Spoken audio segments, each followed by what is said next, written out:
there are several missions that are too risky for fighter aircraft to undertake, and that's where the new concept of combat air teaming system comes in. We are joined by Group Captain Harshvardhan Thakur, retired veteran pilot. Sir, please tell us, you're the brain behind this project. What is combat air teaming system?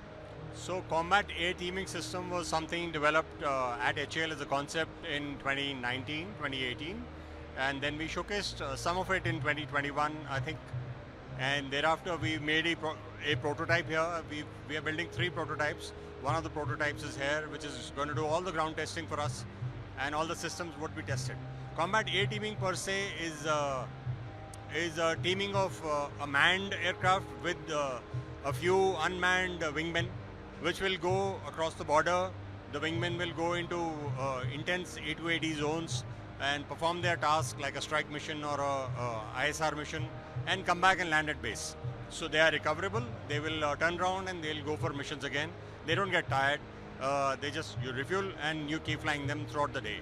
And the manned element is a part of the command center where a twin cockpit aircraft, where the second pilot who's sitting in the rear seat will be the mission commander for all the UCAVs, like the CATS Warrior, and he would be commanding these UCAVs to do their individual missions. He'll gather them back and get them back to base. So in simple terms, you're saying that this is more like an assistant for a fighter aircraft? Yes, it is like the long arm of a fighter, where the fighter will stay on this side of the border, or maybe he'll just go across the border, stay safe from missile defenses, etc. And the UCAVs, which are a part of the team, will go across to deep distances and go and strike and do their mission, etc. and come back. So essentially this is reducing the risk of loss of men and at the same time also keeping the cost very low? Yes, the cost is very, very low compared to manned fighters.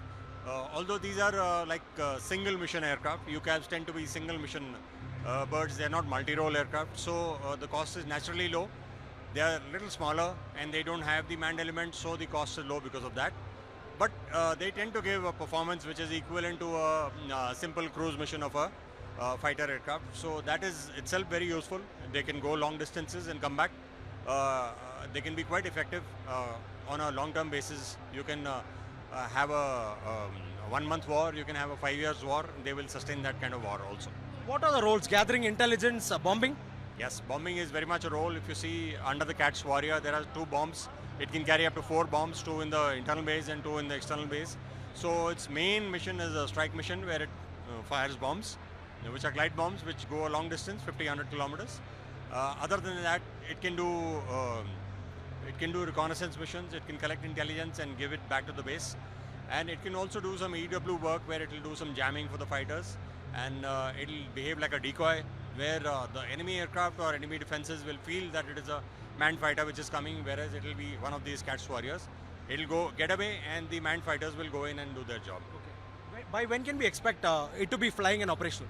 I think flying is expected next year, and after that, through the certification, we can start productionizing the aircraft and delivering it to the Air Force and Army Navy whenever they ask for it. Fabulous. Yeah, thank you very much. That was Group Captain Harshvardhan Thakur telling us that in a couple of years we can have these birds known as the combat air teaming systems operational with the Indian Armed Forces. The idea is to have them and aid and augment the role of a fighter aircraft. These are far less expensive than fighter aircraft and there's no risk of having a human in the cockpit in this particular case. With video journalist Vinod, Siddharth MP, Beyond World is One from Yelahanka Air Force Station.